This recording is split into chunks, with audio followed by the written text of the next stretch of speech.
നിങ്ങൾ ഈ നാട്ടുകാരിയല്ലല്ലോ. അല്ല, ഞാൻ ഈ നാട്ടുകാരിയല്ല. ഇവിടെ എങ്ങനെ എത്തിയേ? ഹസ്ബൻഡിന് ഇവിടെ ജോലി. ആ, അങ്ങനല്ലേ. നിങ്ങൾ വർക്കിംഗ് ആണോ? ഞാനും വർക്കിംഗ് ആണ്. From home. ഹോം ആയിട്ടാണോ? കഴുത്ത് വേദന കമ്പ്യൂട്ടറിൽ വർക്ക് ചെയ്തിട്ട് കഴുത്ത് വേദന വന്ന അതുകൊണ്ടാണോ? നമ്മളെ വർക്ക് എന്ന് പറഞ്ഞാല് കുനിഞ്ഞും നിവർന്നും ഇരുന്നും നടന്നും ഏന്തിയും വലിഞ്ഞും ഒക്കെ ഉള്ള വർക്കാ. ഏത് കമ്പനിയിലാണ് വർക്ക് ചെയ്യുന്നത്? അപ്പോൾ ഹസ്ബൻഡിന്റെ അണ്ടറിലാണ് വർക്ക് ചെയ്യുന്നത്. ഹസ്ബൻഡാണ് എൻ്റെ ബോസ്.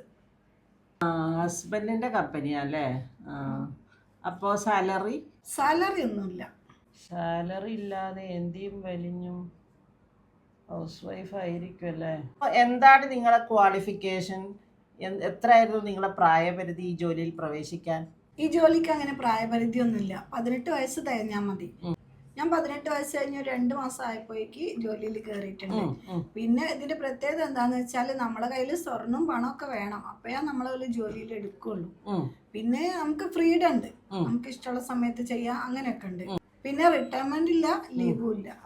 റിട്ടയർമെന്റും ഇല്ല, ലീവും ഇല്ല അല്ലേ? ബോണസ് കിട്ടുമോ? ബോണസ് ഒരു 3 പ്രാവശ്യം കിട്ടിയിട്ടുണ്ട്. വീട്ടിലുണ്ട്. നിങ്ങൾക്ക് എന്തെങ്കിലും അസുഖം വന്നാല് വേറെ ഒരാളെ ആക്കാൻ പറ്റുമോ ആ ജോലിയില്? അസുഖം വന്നാൽ ബോസ് ഹോസ്പിറ്റലിലേക്കൊക്കെ കൊണ്ടുപോകും. പക്ഷെ ആ സ്ഥാനത്ത് വേറൊരാളെ ആക്കാൻ ഞാൻ സമ്മതിക്കില്ല. റീപ്ലേസ്മെന്റ് ഇല്ല. ഹൗസ് വൈഫ് ആണല്ലേ? ഇത്ര നീട്ടി കൊണ്ടോണ്ടായിരുന്നല്ലോ. എന്താ ഹൗസ് വൈഫ് എന്ന് പറഞ്ഞ ഒരു ജോലിയല്ലേ? ഡോക്ടർ ഇരുന്ന് ചെയ്യുന്ന പോലെ തന്നെയല്ലേ ഞങ്ങൾ വീട്ടിലും ചെയ്യുന്നത്. ഡോക്ടർക്ക് സാലറി ഉണ്ട്, നമുക്ക് സാലറി ഇല്ല. എത്ര മോശപ്പെട്ട ജോലിയാണോ? അയ്യോ, മോശപ്പെട്ട ജോലിയെന്ന് ഞാൻ പറഞ്ഞില്ലല്ലോ. എന്തായാലും കഴുത്ത് വേദനക്ക് നമ്മളൊരു എക്സ്റേ എടുത്ത് നോക്കാം കേട്ടോ. ഓക്കെ. ബോസും പറഞ്ഞിരുന്നു എക്സ്റേ എടുപ്പിച്ചിട്ട് വരാൻ.